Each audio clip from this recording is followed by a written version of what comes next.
Well, hello everyone. Welcome to Buckhead Church. My name's Clay, and I'm so grateful that I get to serve as the lead pastor of Buckhead Church. And even more than that, I'm really excited about being able to stand right here in the middle of Atlanta Mission, an amazing organization in the city of Atlanta that's here to let this city know that God is for them, and we're for them because of that. They've set their sights on ending homelessness, which is a remarkable, remarkable calling. And we want to help them out with that. And in the middle of our annual generosity campaign that we're in the middle of right now called Be Rich, we get the opportunity to do that, to give, to serve, and to love. If you missed last week, Andy talked all about how powerful giving is. And I hope that you'll go back and listen to it if you haven't. And if you did and you got in on it with $39.95 or with whatever gift you were able to give, we're so grateful to get to take that money and give it directly to some amazing nonprofit partners in our city, just like Atlanta Mission. But even more than giving, sometimes God uses serving to change our heart, to shape our heart, to change the way we see the world. Just last year, my men's group actually got to come and serve breakfast at one of Atlanta Mission's locations. And it was an experience that was unforgettable for me, that it changed me. It changed the way I saw our city. It changed the way I see homelessness, and it changed the way I cheer for and support organizations like Atlanta Mission. And so today is such a crucial day as we unleash a wave of generosity into this city through serving the people that God loves. Atlanta Mission's got some easy ways for you to serve, ranging from contactless all the way to in-person, just like all of our opportunities. They've got a contactless way for you to serve. You can just attend their annual gala and you can do it virtually. Or you can create kitchen kits that then you can deliver to Atlanta Mission. Or you can even come in person and help sort one of their food pantries with other socially distanced volunteers. But I'm telling you, we have gone as thorough, we have been as detailed as possible on finding new ways to engage with and to serve our nonprofit partners. And so I hope that you'll play along. I'm telling you, today's an all-skate, and we want everybody to participate because every little bit counts in going a long way, making a huge difference in these amazing organizations. And so go to berich.org/serve. Get your family together, get some friends together, maybe your small group, and go serve together. If you want contactless options, we've got a button that you can click and it will filter out all of the ones that are not contactless and show you all the ones that are. But I'm telling you, it will never be easier to serve than it is right now.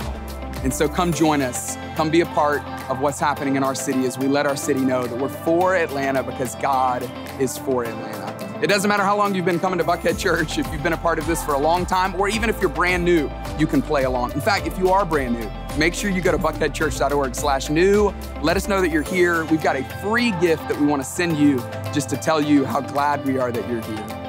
Well, that's a lot of information. That's a lot of talking, but more than anything, I want you to know that we're really, really glad that you're here today, and we're excited about making a big difference in our community. And without further ado, here's Andy. One of the objectionable, irrational, easy to criticize things about our faith as Christians is this. You've experienced this. We actually turn to God when bad things happen, believing He could have kept them from happening in the first place. Isn't this true? Don't we all do this? In fact, we encourage other people to do this. We actually turn to God when something bad happens, and we turn to God with this crazy confidence that, well, God, you could have kept this from happening in the first place, but now that it's happened, I'm going to turn to the very one who could have kept this from happening. But at the same time, most of us feel like we really don't have any choice but to do that. I mean, where else are we going to turn? Or maybe you've been here before. You find yourself asking God to comfort someone else in the aftermath of a loss that you are confident God could have prevented in the first place, but didn't. So, are we crazy? Are we naive? I mean, some would argue yes. In fact, for you, this dynamic may be the reason you finally gave up on faith altogether. And I'll just tell you, just between the two of us, I understand that. In August, this past August, I participated via video in a memorial service for two teenage boys. They were brothers who passed away on the same day in circumstances that are so horrific that I'm not going to tell you their story, primarily because it's not my story to tell. But if I were to tell you their story, you may not be able to pay attention to anything else I say in the next few minutes. I did not know this family, weeks after the incident, which took place in March, the parents, actually, the husband sent me a long email, and told me the entire story in detail of what happened. There was a statement in his email where he said, it doesn't really matter what God does now because of what he did not do then. The story was so difficult to even begin to imagine that I didn't even want to respond to the email, and I have since told the family that. When I called, I found myself in a conversation with a mom fighting to maintain her sanity and her faith. In fact, the entire family was, her husband and their two daughters. And I was not sure their faith would survive. I even said that to her. I tried not to say anything patronizing. They already knew all the Bible verses and all the Bible stories. And in a later conversation, she actually said to me, she said, Andy, the most helpful thing you said, and when she said that, I thought, I can't imagine that I said anything helpful. But she said the most helpful thing that you said was that if our faith did not survive this, that was understandable. You said that it may take years for our faith to recover, assuming that it recovers at all. And that is what I said. And I meant it. And through the weeks that ensued, we texted several times. And then in June, remember this event happened in March. In June, she texted me to say, hey, we're planning a memorial service for our sons at a church, one of our partner churches. It'll be in August, and we would love for you to send a short video that could be part of the service. And honestly, I was stunned, not that they asked me to send a video. I was stunned that their faith had begun to recover, that they were rediscovering faith, but not their old version of faith. They would be quick to tell you if they ever tell their story. A much better faith, a deeper faith, a faith that wasn't propped up by everything is up and to the right, a faith that wasn't propped up by, well, God will make sure that you get back to normal eventually because they will never get back to normal eventually. And what they recovered was faith in God, not the promises of God, not the blessings of God, just God. Because all the other stuff, all the other fluff had been torn away in a day. Now, you may know someone like that, and perhaps you're hoping for a recovery like that. And it may help to know, it certainly helps me to know, it may help to know that the men and the women who brought us the message of Jesus walked through similar valleys filled with random acts of violence, unnecessary suffering, and unanswered prayer. And yet, somehow, some way, they believed and they persevered. Now, last time we were together, and I hope you were with us last time we were together, we looked at an episode from the life of the early church where food was about to become scarce throughout the entire Roman Empire. And most people in ancient times were already hungry most of the time. So when a famine struck, people didn't just eat less. In many parts of the world, there was literally nothing to eat. And as we discovered, the church in Antioch, instead of turning inward and focusing on their own needs, they actually stopped to consider who would be most negatively impacted by the famine. And then they asked the question, what can we do about it? And in an unprecedented move, they began collecting funds for a group of people they had never met in a part of the world most of them would never visit, whose culture was nothing like theirs. In fact, this is so important and it was so unprecedented. I want to give you a visual to help you understand the magnitude of their decision and what they did. Here's a map of what we generally consider the Holy Land, with Galilee in the north, Samaria, Judea, and the city of Jerusalem in the south. Now, these Gentile Jesus followers were located in Antioch, which doesn't even show up on the map. It is 300 miles away from Jerusalem. And in terms of ancient travel, these two cities, take a look, these two cities were an eternity apart. And culturally speaking, as I said, they were half a world apart as well. Never before in recorded history had a local multicultural group felt responsibility for a group of people with whom they had virtually nothing in common. Now, here's the question. Where did this politically and socially incorrect behavior come from? Well, it came from their recognition that for God so loved the entire world that he gave. And so they gave.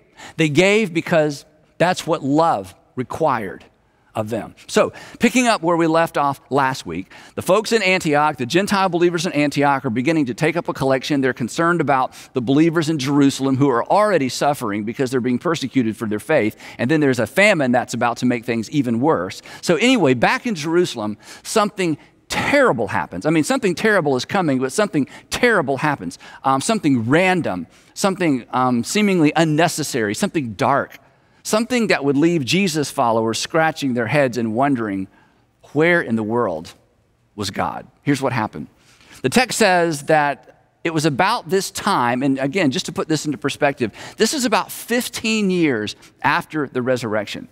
It was about this time that King Herod arrested some who belonged to the church, intending to torture them. Now, this King Herod is actually the grandson, this is Herod Agrippa, who is the grandson of Herod the Great, who murdered the babies in Bethlehem after the birth of Jesus. So violence clearly ran in their family. And the sum that he intended to arrest were actually Jesus' original apostles. And his first victim was a high-profile target. In fact, his first victim was one of Jesus' first apostles. Here's what Luke tells us. He said he had James, the brother of John, not James, the brother of Jesus. He had James, the brother of John, put to death with a sword. He had James, the brother of John, beheaded. Peter, Andrew, James, and John.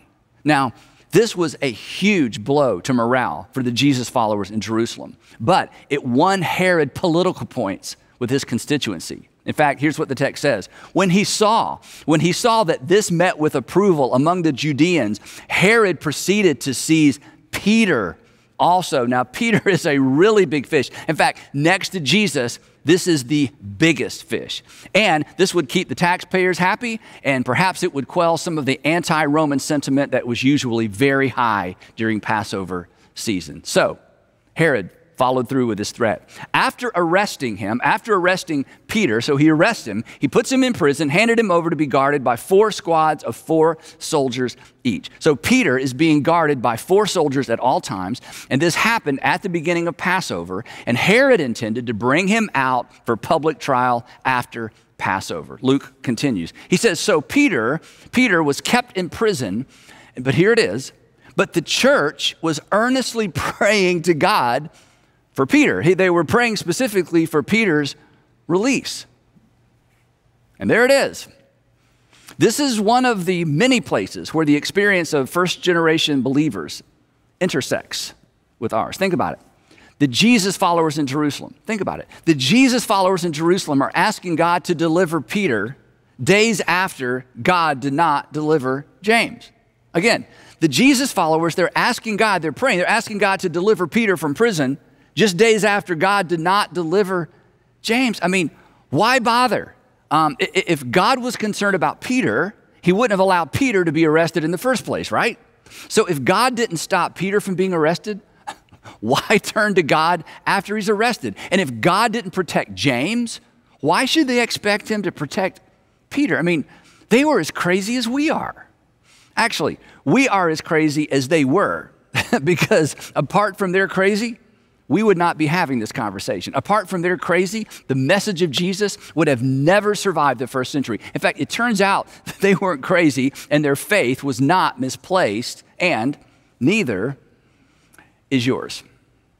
So for me, narratives like this one are comforting on two levels. First, the people closest to the action, think about this, the people closest to the action, the men and women who actually knew Jesus personally and chose to follow him because of the resurrection, they were not immune to random, inexplicable tragedy and loss. And in spite of believing that God could have kept these bad things from happening, they turned to him for comfort and help anyway, right after they happened. So, we may be crazy, but we are in good company. We are not the first. And they didn't continue trusting and turning to God because it all made sense. They continued trusting in and turning to God because the thing that made the least sense of all, the crucifixion of God's Messiah, resulted in the greatest possible good for all, the salvation of the world, forgiveness of sin, an on-ramp to a relationship with God. And here's the thing, to the degree that our faith is anchored to those same ancient events, our confidence in God will sustain us through the random, inexplicable, God, where are you valleys of life. So when you find yourself praying to the very God who did not come through for you to begin with, the way you wanted him to, the way you expected him to, the way he came through for the person next to you, you are in good company. Peter, Andrew, James, John, Mary, Martha, the men and women whose faith laid the groundwork for the evangelization of the entire world. Their irrational, in spite of, where are you, God faith is why the message of Jesus made its way into the 21st century. In fact, spoiler alert, Herod doesn't execute Peter, but we'll get back to that in just a minute. Now, several years after Peter was arrested in Jerusalem, he actually sits down and he dictates a letter to Christians living in a variety of regions scattered around the Roman Empire. Christians who, like himself and his friends in Jerusalem, were suffering because of their faith. Now, before I read you what he writes, keep in mind, by the time he's writing this letter, he's been arrested multiple times. He's been living as a fugitive for years. In fact, he kept his whereabouts so concealed, nobody even knows for sure where Peter was between his arrest in Jerusalem and his execution in Rome, maybe 9 or 10 years later. Yet in spite of this, in spite of the fact that he's living on the run, here's what he says. He writes to Christians who are experiencing some of the same things he is. He says, praise be to the God and Father of our Lord Jesus Christ. It's like, wait, Peter. You've been arrested multiple times. You've been flogged. You are scarred for life. And the God and Father of our Lord Jesus Christ did nothing to stop it. I mean, you have a price on your head. Stephen is dead. James is dead. The apostles are all scattered. What are you talking about? And he would say, here's what I'm talking about. In his great mercy, he has given us a new birth, a different kind of relationship with God. He has given us a new birth into a living hope through the resurrection of Jesus Christ from the dead and into an inheritance that can never perish, spoil, or fade. In other words, your prayers may not all get answered, and you may never understand the randomness of life, but you have hope. And your hope isn't anchored to theology, it's not anchored to belief, and it's not anchored to a book. Peter says that our hope is anchored to an event that rekindled his hope, the resurrection of Jesus. And then he says this, in all of this suffering, in all of this you greatly rejoice, though now for a little while You may have had to suffer grief of all kinds of trials, in all kinds of trials. In other words, he says, in light of all that God has done for you, you can find joy and you can rejoice in the middle of it. There's not joy because of the trials. There's joy in spite of the trials because of what God has done for you. And Peter, again, who has suffered in ways we can't even begin to imagine, says that this suffering is just for a little while. And he could have added in all kinds of trials like I have. To which we say, so wait, again, Peter, grief, trials, suffering, randomness are not evidence that God's not listening, that God's not involved. They don't indicate that things are spinning out of control, that we need a revival, that Jesus is returning soon, or maybe we've done something wrong. And Peter would say, no, not at all. These trials have come. These have come so that the proven genuineness of your faith, the proven genuineness of your faith, of greater worth than gold, which perishes, even though refined by fire, may result, in other words, there's going to be a result, may result in praise, glory, and honor when Jesus Christ is revealed. Again, to which we would say, so Peter, we should expect this, to which Peter would say, yes, and people are watching. People who are suffering as you suffer are watching. People suffering without hope will be drawn to your hope, your peace. In fact, they may be drawn to the object of your faith because the darker it gets, the brighter your hope, the brighter your response shines. And then he would say, perhaps, as Jesus said, so as you suffer and as you try to explain the inexplicable, as you navigate yourself and navigate your way through things you never anticipated and for which there are no answers, let your light shine in such a way that people see your response and they look up. Then he continues. He says, though you have not seen him, and I love this because remember, he's writing to people who had never actually seen Jesus the way that Peter had seen Jesus. He said, though you never met him, though you've never seen him, you love him based on my testimony about him. You love him, and even though you do not see him now, you believe in him, and you are filled with an inexpressible and glorious joy because you are receiving the end result of your faith, the salvation of your souls. So once again, we push back. So Peter, so what you're saying is this, that the inconsistency and the randomness of life, it doesn't throw you off. It doesn't undermine your confidence. I mean, come on.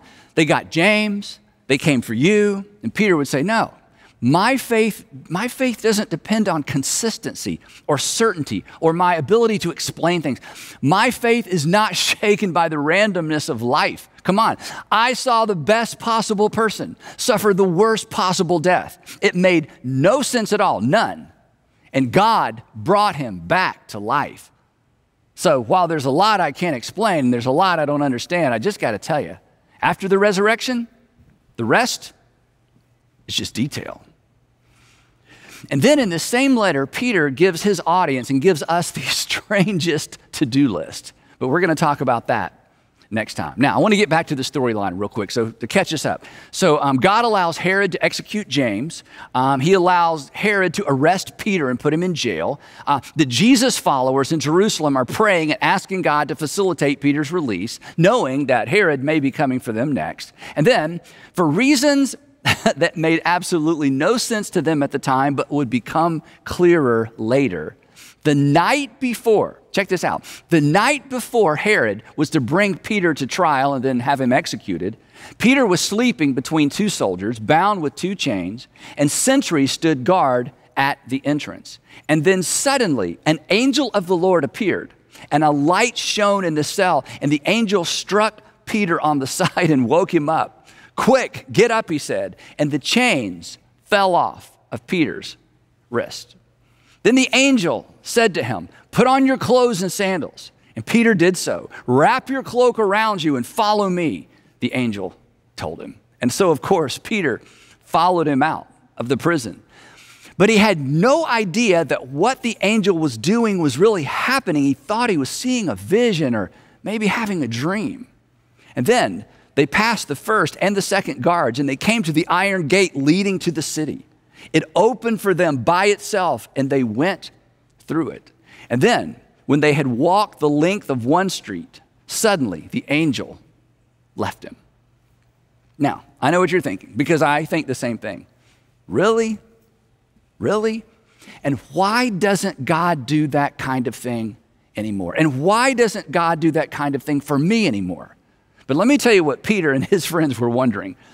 Why didn't God do that for James, our friend? And they never got a good answer to their question. And we may never get satisfying answers to ours either. Now, when Peter realized that this was not a dream, that he really was safe and outside the city walls, he went to the home of Mary, the mother of John, also called Mark, where many people had gathered and were praying for his release. So Peter runs down the street. He knows he doesn't have much time. He certainly doesn't want to incriminate his friends. So he runs to the door of a home he'd been to many times. And Peter knocked on the outer entrance, and a servant named Rhoda came to answer the door. And when she recognized Peter's voice, because he had been in their home many times, she was so overjoyed, she ran back to the people who were praying without opening the door and exclaimed, "Peter is at the door." Now, remember, they're praying for his release, but apparently they did not really expect God to answer their prayer.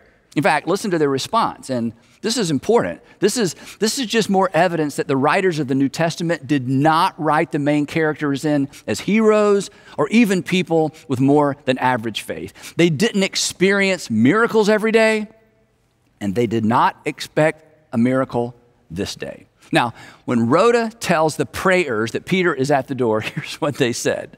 They said, "Rhoda, you are out of your mind." Well, to which we'd say, "Wait, weren't you just praying for this?" To which they would say, "Yeah, but we didn't really expect anything to happen." When she kept insisting that it was so, they said, "Well, then it must be his angel. It must be his spirit counterpart. He must already be dead, and it's his ghost." But Peter kept on knocking. And when they opened the door and saw him, they were astonished. Imagine that, an actual answer to prayer. Imagine that. Now, at this point, they are so delighted, they're celebrating, and they're making so much noise in the middle of the night that Peter motions to them with his hand to be quiet. And then he says this, "Tell James, the brother of Jesus, tell James and the other brothers and sisters about this. Let them know that I've been released, that I'm free." He said, and then he left for another place. Now, this is so interesting, and we're going to come back to this next time. Luke doesn't say where Peter went. Now, remember, when he wrote this, Peter was still alive and was still a wanted man. If Luke knew where Peter was, he didn't document it, lest his document fall into the wrong hands. So Peter went underground. In fact, he went underground so successfully that to this day, no one has discovered for certain where he went. And then Luke gives us even more detail. As you might imagine, in the morning, there was no small commotion among the soldiers as to what had become of Peter. And after Herod had a thorough search made for him and did not find him, he cross-examined the guards and ordered that they be executed. Now, Herod is publicly humiliated because he had promised the people that they were going to see the trial of Peter, Jesus' #1 follower. He's so humiliated, he leaves town. He goes to his beach house down by the Mediterranean Sea. And while he's there, a group from a neighboring city asked to have an audience with him to show their support because they depended on Herod and his favor for their food supply. And Luke tells us about this. Here's what he says. He says, on the appointed day when Herod was having this public meeting, he was wearing his royal robes, and he sat on his throne, and he delivered a public address to the people. Now, Jewish historian Josephus says that Herod's robe on this particular day was actually made of silver, and that when the afternoon sun reflected off of the silver robe, that the crowd erupted and declared him a god. Luke says it this way. The crowd shouted, "This is the voice of a god, not a man." And immediately, because Herod did not give praise to God, an angel of the Lord struck him down, and he was eaten by worms and died. And again, Josephus confirms this. Here's his version. He says that Herod was seized by a severe pain in his bowels. He was rushed off the stage, and several days later, he died. Now, what do you think? What do you think Peter thought when he got the news? I mean, he was probably relieved that Herod was out of the way, but he may have thought, God, if you had just taken him a month earlier, James would still be alive, as well as 4 unfortunate prison guards. And then Luke wraps up this account with this statement. But, in other words, in spite of all of this drama, in spite of all this inconsistency, in spite of all of these unanswered questions, but the word of God continued to spread and flourish. In fact, we know that it did, because it's why these texts were created and preserved. It's why the name and the message of Jesus would eventually circle the globe. But on a personal level, these events and events like these and the response of our first century brothers and sisters is why, to borrow a phrase from the Apostle Paul, it's why we don't grieve. It's why we don't mourn as those who have no hope. For we believe that Jesus died and rose again. It's why, to borrow from Peter's words, it's why we can cast our cares on him, because we know he cares for us. You can know that he cares for you. In spite of what you see around you, in spite of what's happening to you, it's why, to borrow a phrase from the author of Hebrews, we can approach God's throne of grace with confidence so that we may receive mercy and find grace to help us in our time of need. It's why we have hope, even when we don't have explanations. If Peter is correct, and he would know, if Peter is correct, what strikes us as random, unfair, unnecessary may in fact be random. It's certainly unfair and perhaps unnecessary, but in spite of that, if Peter is correct, he assures us our hope is not misplaced. Our hope, your hope, is not in vain, because we have a living hope that is anchored not to our ability to predict and interpret circumstances. We have a living hope that is anchored to the resurrection of Jesus Christ from the dead. And we will pick it up right there next time. Now, in the meantime, I have 3 questions to help keep this conversation going, and I hope you'll begin the conversation right now if possible. Question number 1. Has your faith ever taken a hit because of random, unnecessary, unexplainable suffering? I think we can all say yes to this question. Number 2, why are we so prone? Why are we so prone to tether our faith or our confidence in God to how well things are going? And number 3, I want you to read Hebrews chapter 4, verses 14 through 16, and then answer this question. What does the author encourage his readers to tether their faith to? Now, if you don't remember anything else from today's message, I hope you'll remember this. There is hope even when there are no explanations. There is hope even when there are no explanations. The men and women who brought us the gospel, who risked their life to ensure that the life-changing message of Jesus survived the persecution of the first century, would attest to this. When it feels like it and when it doesn't, your hope is not in vain, because your hope is not in hope. Your hope is in your risen Savior.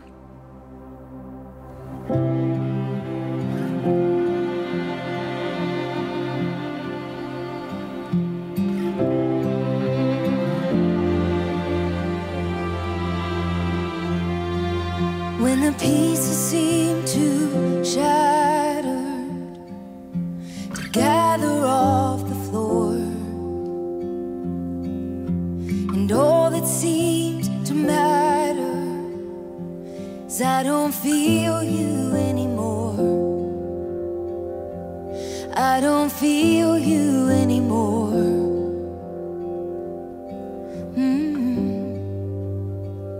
I need a reason to sing. I need a reason to sing. I need to know that you're still holding the whole world in your hands. a reason to sing. Oh, when I'm overcome by fear, I hate everything I know. If this waiting lasts forever, I'm afraid I might let go. I'm afraid I might let go. Oh, I need a reason to sing. I need a reason to sing. I need to know that you're still holding the whole world in your hand. I need a reason to sing. Who could imagine so great a mercy? What heart could fathom such boundless grace? The God of ages stepped down from glory to wear my sin and bear my shame. The cross is broken, I am forgiven. The King of Kings calls me his own. Beautiful Savior, I'm yours forever. Jesus Christ, my living hope. Oh, hallelujah, praise the one who set me free. Hallelujah, death has lost its grip on me. You have broken every chain. There's salvation in your name, Jesus Christ, my living hope. Then came the morning that sealed the promise. Your buried body began to breathe, and out of the silence, the roaring lion declared the grave has no claim on me. Oh, Jesus, yours is the victory.